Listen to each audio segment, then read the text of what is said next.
Assalamualaikum warahmatullahi wabarakatuh. Waalaikumsalam warahmatullahi wabarakatuh. Kembali lagi bersama penyuluh agama Islam KUA Kecamatan Greget. Saat ini kami sedang berada di Pondok Pesantren Al-Yakut, Desa Greget, Kecamatan Greget. Kenapa hari ini kita berada di Pondok Pesantren? Karena sebentar lagi kita akan merayakan Hari Santri Nasional. Untuk itu, pada edisi kali ini kita melaksanakan podcast di Pondok Pesantren Al-Yakut. Sudah hadir bersama kami penyuluh agama Islam KUA Kecamatan Greget, Ustadz Rojali, yang juga pengasuh dari Pondok Pesantren Al-Yakut ini. Assalamualaikum Ustadz. Waalaikumsalam warahmatullahi wabarakatuh.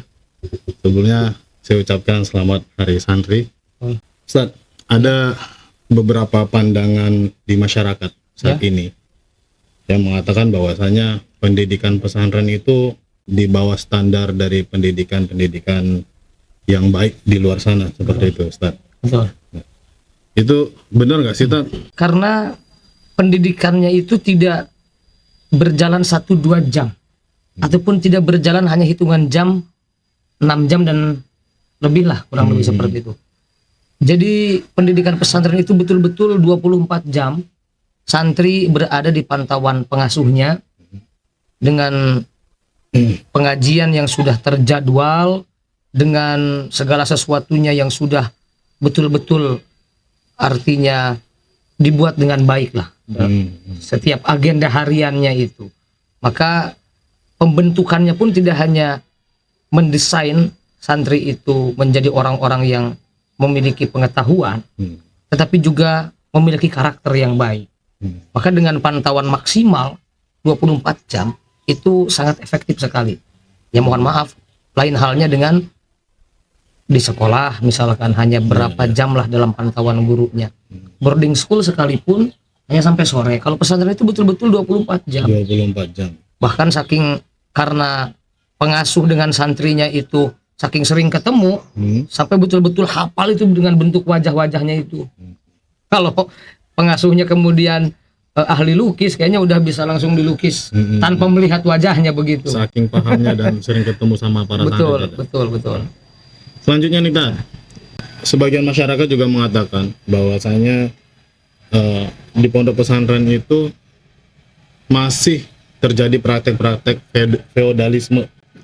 Ya, jadi di pesantren itu kan santri itu kan manut, takzim sama kiainya. Kalau ada kiai lewat nunduk gitu. Tidak berani menyangkal, tidak berani menyangkal kiainya, guru-gurunya. Jadi ya udah manut aja, ikut aja. Kalau kata guru A, guru bisa kata kritis guru B, ya? guru B. Nah, pembentukan seperti itu jadinya membuat santri itu tidak kritis seperti itu. Betul. Nah, itu gimana kalau menurut Ustadz? Benar nggak sih? Baik. Apa yang ada di pandangan masyarakat luar itu bahwasanya pondok pesantren itu masih melakukan praktek-praktek feodal gitu? Baik. Saya katakan tidak ya. Karena begini. Kalau memang ada praktek feodal kemudian membuat santri itu tidak kritis, justru itu salah besar. Karena ada momen-momen tertentu kapan seorang santri itu menjadi orang yang mengagungkan sesuatu yang seharusnya diagungkan, dengan kapan santri itu berpikir kritis. Itu ada waktunya masing-masing. Contoh, ketika seorang santri betul-betul manut, betul-betul penuh penghormatan kepada gurunya, karena memang ajaran di pesantren itu tidak hanya terkait dengan bagaimana santri tata cara beribadah dan tata cara memahami ilmu-ilmu baik itu gramatika dan sebagainya, tetapi santri juga diajarkan bagaimana dia memiliki karakter yang baik, bagaimana memperlakukan orang lain, terutama orang-orang yang perlu diagungkan. Dan di pesantren itu dengan berbagai referensi kitab yang di sana itu adalah bidang disiplin ilmunya mengarah kepada ilmu akhlak, ilmu adab. Itu di sana diajarkan bahwa santri memang harus memuliakan ilmu dan apapun yang berkaitan dengan ilmu. Sedikit mengutip dalam Ta'limul Muta'allim, di bagian awal pembahasan Syekh Zarnuji itu memuat tentang penjelasan siapa yang pertama kali mengagungkan ilmu. Justru yang pertama kali mengagungkan ilmu itu Allah Subhanahu wa Ta'ala. Yang jadi pertanyaan ilmunya atau orangnya? Ya dua-duanya. Ini terbukti ketika malaikat diperintahkan oleh Allah untuk bersujud kepada Nabi Adam. hakikatnya itu sedang memuliakan ilmu. Kurang lebih seperti itu. Karena ketika Nabi Adam dikonfrontir, dihadapkan dengan malaikat, para malaikat tidak mampu menjawab pertanyaan yang Allah berikan, sedangkan Nabi Adam itu bisa menyebutkannya. Nah, sehingga Allah memerintahkan kepada malaikat untuk bersujud kepada Nabi Adam. Maka ini patut kita garis bawahi. Sebetulnya ini sedang menunjukkan bagaimana Allah memuliakan dan mengagungkan ilmu lebih dulu. Tapi bukan berarti ini kita praktekkan para santri ataupun setiap murid itu untuk bersujud kepada gurunya, tidak. Ya setidaknya dengan DP-DP handap asor di hadapan gurunya. Memang itu merupakan tradisi yang ada hanya di pesantren. Seperti itu. Nah, itu bagaimana praktek santri ketika mengagungkan ilmu atau orang berilmu. Itu pertama. Karena ilmu yang didapatkan oleh santri pun ya dari para guru-guru itu. Meskipun sebetulnya memang kiai ataupun para guru-guru saya yakin mereka tidak ingin, ayo dong hormati saya, tidak begitu. Tapi memang sudah secara otomatis itu ya, sudah secara otomatis itu berjalan, maka idealnya sebagai murid tetap harus selalu patuh dan hormat kepada gurunya. Tapi ingat, santri juga tidak melulu kemudian ya pastilah tidak semuanya diikuti. Ya kan ada patokan la ta'ata li makhluqin fi maksiatil khaliq. Ya kan tidak ada ketaatan terhadap makhluk dalam urusan maksiat kepada Allah. Dan saya kira ya tidak mungkin para kiai kemudian guru-guru kita memerintahkan untuk bermaksiat. Makanya kenapa diikuti? Karena memang tidak ada perintah untuk bermaksiat. Itu kuncinya. Bahkan tidak hanya kepada gurunya atau pada kiainya, kepada siapapun yang memberikan peraturan dan peraturan itu adalah untuk kebaikan, itu ya kita ikuti. Siapapun kan yang berarti itu. Betul tidak? Betul. Jadi disebutkan santri itu adalah manusia-manusia yang patuh dan taat itu karena pembentukan karakternya diarahkan untuk selalu patuh dan taat kepada hal kebaikan. Arahnya ke sana sebetulnya. Nah, kemudian kalaupun kemarin itu melihat misal ada komentar-komentar netizen ya, memang netizen ini harus diedukasi, harus tahu betul bagaimana sebetulnya pendidikan pesantren, harus tahu betul. Jadi supaya nggak asal komen ngalor ngidul gitu kan, tidak ada dasar, tidak ada bukti. Justru dengan adanya hal semacam itu, ini perlu kita luruskan. Bagaimana sih kehidupan santri, kehidupan di pesantren itu bagaimana sebetulnya gitu. Nah, ketika berbicara santri yang DP-DP di hadapan gurunya, yang menundukkan kepala, bahkan berhenti berjalan, tidak melakukan aktivitas ketika gurunya lewat. Saya kira itu pemandangan yang sangat indah. Kalau kita bandingkan dengan kondisi sekarang, banyak mungkin video-video beredar, ada murid di salah satu sekolah yang melawan kepada gurunya, bahkan mukulin gurunya. Nah, kita sandingkan dua pemandangan. Satu pesantren yang menunduk di hadapan gurunya, di satu lembaga pendidikan yang sedang menyerang gurunya. Anda lebih senang yang mana? Senang yang inilah, nurut sama gurunya. Yang nurut sama gurunya. Nah, seperti itu. Jangan-jangan yang komentar, ngapain sih harus nunduk di hadapan kiainya? Memangnya dia apa gitu kan? Dia kan manusia biasa. Semua juga tahu, memang iya. Manusia biasa. Tapi Anda akan lebih sangat menilai baik dengan yang itu ketimbang yang menyerang gurunya, yang melawan kepada gurunya. Sebetulnya mengambil kesimpulannya begini, dengan misalkan ada dua gambar atau dua video, yang satu sedang melawan gurunya, sedang menyerang bahkan berantem sama gurunya, yang satu sedang menunduk di hadapan gurunya. Apa sebetulnya kesimpulan yang harus kita ambil? Oh, beginilah pendidikan pesantren. Jangankan menatap gurunya, ya kan? Artinya ini sangat luar biasa sekali. Jangankan melawan ataupun menyeranglah secara fisik, menatapnya saja tidak berani. Coba kita renungkan saja. Sehingga ini saya tekankan bagi siapapun yang melihat komentar-komentar di sosial media tentang santri yang sedang menunduk hormat kepada gurunya, kasih saja komen. Berarti Anda lebih senang dengan murid-murid yang sedang melawan, yang sedang menyerang gurunya. Begitu. Buat counter baliknya tadi. Iya, itu begitu. Tapi itu bikin santri jadi nggak kritis gak sih? Nah, begini. Sih, gitu? Ada waktu tertentu santri kritis. Ada forumnya. Dibuka di Bahsul Masail. Coba masyarakat senang melihat bagaimana proses Bahsul Masail ketika para santri berkumpul, itu di situ baru keilmiahannya itu terlihat, ya kan? Dan hebatnya itu di forum Basul Masail, ketika beberapa argumen itu sedang beradu, mereka tidak ada yang anarkis, Apalagi ngomong kasar. apalagi ngomong kasar. Padahal jelas-jelas ditolak, meskipun kadang ada lelek-lelekan begitu, tapi mereka tidak pernah anarkis. Coba lihat di forum Basul Masail, ada nggak yang tiba-tiba lempar meja? Nah ini hebatnya itu begitu.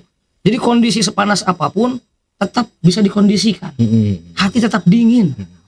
Nah itu prakteknya di Basul Masail. Itu ilmiah, sangat ilmiah. Jadi kalau belum tahu bagaimana ilmiahnya santri, kritisnya santri, ya lihat saja di Basul Masail. Banyak sekarang video-videonya beredar. Itu luar biasa sekali. Para santri di kita itu sangat luar biasa. Jadi tidak benar saja kalau mengatakan santri itu masih menerapkan sistem feodal sehingga membuat santri tidak kritis. Betul. Nyatanya para santri pun kritisnya masih tajam. Betul. Ya. Lewat mana dilatihnya? Lewat Basul Masail tadi. Betul. Seperti itu. Betul. Tadi kan tentang feodalisme nih Tata. Oke.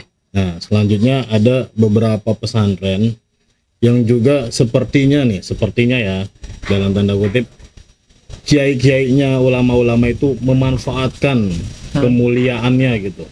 Memanfaatkan dari para santrinya, dia mengambil keuntungan, entah itu dari berupa ekonominya atau hartanya atau kehormatannya. Dari situ dia malah memanfaatkan hal-hal tersebut untuk hal yang tidak baik gitu, Tat. Ada beberapa pesantren yang seperti itu. Gimana tuh? Memang betul, kalau misalkan berbicara ada oknum, dan itu mungkin ya hanya sedikit lah, minoritas, ketika mendirikan pesantren ataupun sebuah lembaga yang tujuannya adalah untuk meningkatkan ekonominya, meningkatkan finansialnya, tujuannya supaya bisa menyerap bantuan dan sebagainya, mungkin ada. Nah, dan kemudian jangan digeneralisir. Contoh, ini kadang ada juga yang nyinyir, misalkan para kiai ataupun guru-guru kita, seumpama kendaraannya bagus, ya kan, tempat huninya bagus, kemudian dikomentari oleh orang-orang yang mohon maaf jauh sekali derajatnya, jauh sekali derajat keilmuan dan kebiasaan hidupnya sangat jauh, kemudian berkomentar, waduh kiai senang dunia lah, silau dengan gemerlapnya dunia dan sebagainya. Mungkin ada, ya kan? Karena di beberapa literatur juga ada peringatan-peringatan orang-orang yang sedang mengemban amanah untuk menyampaikan ilmu, kemudian jangan sampai tergiur dengan duniawi. Betul, memang ada di antaranya dalam kitab An-Nawazir kalangan Syekh Syihabuddin Qalyubi. Itu banyaklah di kitab-kitab yang lainnya juga. Pengingat itu memang harus, tetapi ini kalau yang ngomongnya itu ya orang asal-asalan, yang nggak ngerti tentang pesantren, kemudian sekalinya komentar kepada kiai, kemudian seenaknya. Nah ini yang harus diedukasi ini. Jadi pada siapapun, terutama para netizen yang tidak tahu betul dengan keadaan pesantren, mohon Anda silahkan mengkritik, tapi mengkritik yang berdasar, yang berdasar lah, yang berdasar dan tetap mengedepankan etikanya itu. Semuanya memang kalau dengan etika pasti akan bisa diterima. Ketika kiai seumpamanya memiliki kelebihan, Allah itu berikan keutamaan, misalkan diberikan kelebihan dari hartanya dan sebagainya. Ini banyak loh Kang, para kiai yang mendirikan pesantren yang sebelumnya memang sudah kaya, banyak usahanya di mana-mana. Awas nih, jangan Anda generalisir nih, jangan tiba-tiba wah kayaknya ini bisa kebeli ini kebeli itu setelah punya pesantren. Ini perlu diluruskan, ini pemikiran semacam ini banyak bisa nanti survei langsung ke beberapa pesantren. Itu memang para kiai memiliki sawah, memiliki tanah yang luas, sebelum ngurusin santri, sebelum punya pesantren lah katakan. Bahkan ketika sudah punya pesantren, kemudian para kiai juga memiliki banyak usaha. Bahkan ada juga yang memiliki kendaraan-kendaraan bagus, itu adalah hadiah dari murid-muridnya. Karena para santrinya itu kan tetap berpegang pada laqad haqqa ayyuhda ilahi karomatan, bahwa para guru, para kiai sangat berhak diberikan hadiah untuk memuliakannya. Itu daripada para murid-muridnya, dari para santri-santrinya. Tapi bukan berarti guru atau kiai meminta, bukan berarti begitu. Justru yang dibangun itu mentalnya kepada para santri atau para murid untuk memuliakan guru, bukan gurunya yang maksa ingin dihormati, bukan. Ini penting, ada dua sisi yang harus diluruskan ini. Jadi yang dibentuk itu adalah mental santrinya, kemudian mental gurunya juga. Begitu. Mental untuk para santri, untuk orang-orang yang fakir ilmu lah katakan, termasuk saya termasuk fakir ilmu. Memuliakanlah, menghormatilah kepada para guru, kemudian memberikan apapun yang berharga kepada guru dengan tujuan untuk memuliakannya. Tapi ingat, yang harus dibentuk juga adalah mindset yang ada di kiainya. Bahkan kalau kita lihat dalam Ihya Ulumuddin itu ada syarat untuk menjadi murid itu cukup 6. Sedangkan syarat untuk menjadi guru ada 12, jauh lebih banyak kan berarti. Berarti jauh lebih berat. Jauh lebih berat dari menjadi seorang guru itu. Jadi mohonlah, artinya untuk yang sama sekali tidak tahu tentang dunia pesantren, untuk tidak begitu banyak memberikan fitnah-fitnah dan sebagainya. Dan sebaiknya harus lebih cari tahu gitu. Lebih cari tahu, langsung turun. Biar lebih atau ikutan mondok sekalian. Ikut pesantren. Ikut pesantren biar tahu. Oke, selanjutnya terakhir nih Tan. Ya. Sebagai santri, apa kita harus bangga atau bagaimana nih Tan? Baik, bagi para santri tentunya dengan adanya hari santri ini dijadikan momen bagi kita. Memang kritikan apapun itu harus kita terima. Contoh manajemen pesantren yang kurang baik itu harus kita terima. Misal dari segi kebersihan, kemudian dari segi kesehatan, ya kan? Ya. Ada hal-hal yang memang masih kurang baik, itu harus diperbaiki. Itu harus diperbaiki. Karena itu kritik-kritik yang membangun. Itu harus. Tapi yang sangat disayangkan itu ketika memberikan komenan-komenan yang memojokkan tanpa dasar. Begitu. Kritik harus kita terima. Umpama pesantren itu konstruksi bangunannya harus bagus. Ya memang harus para ahli di sana. Ya kan? Harus para ahli. Harus para ahli, dan memang itu harus menjadi pelajarannya dengan adanya kejadian kemarin yang di Sidoarjo itu. Nah, itu harus betul-betul menjadi pelajaran bagi siapapun agar bangunan pesantren itu betul-betul sangat layak. Ya. Sangat layak. Karena menampung santri yang 24 jam dia tinggal di situ. 24 jam dia di situ, ngaji di situ, tidur di situ, ngapa-ngapain di situ. Seperti itu kan ya. Oke, terima kasih Ustadz. Ya. Tadi begitu menarik pembahasannya dari awal sampai akhir tadi. Jadi pada intinya sebagai santri kita harus bangga ya, karena di pesantren ini kita benar-benar dilatih ya, dididik, dilatih ya, bahkan tidak cuma ilmu tapi akhlaknya, adabnya juga dilatih di pondok pesantren. Terima kasih, mungkin cukup sekian pembahasan pada podcast kali ini. Kurang lebihnya kami mohon maaf. Wassalamualaikum warahmatullahi wabarakatuh. Waalaikumsalam warahmatullahi wabarakatuh.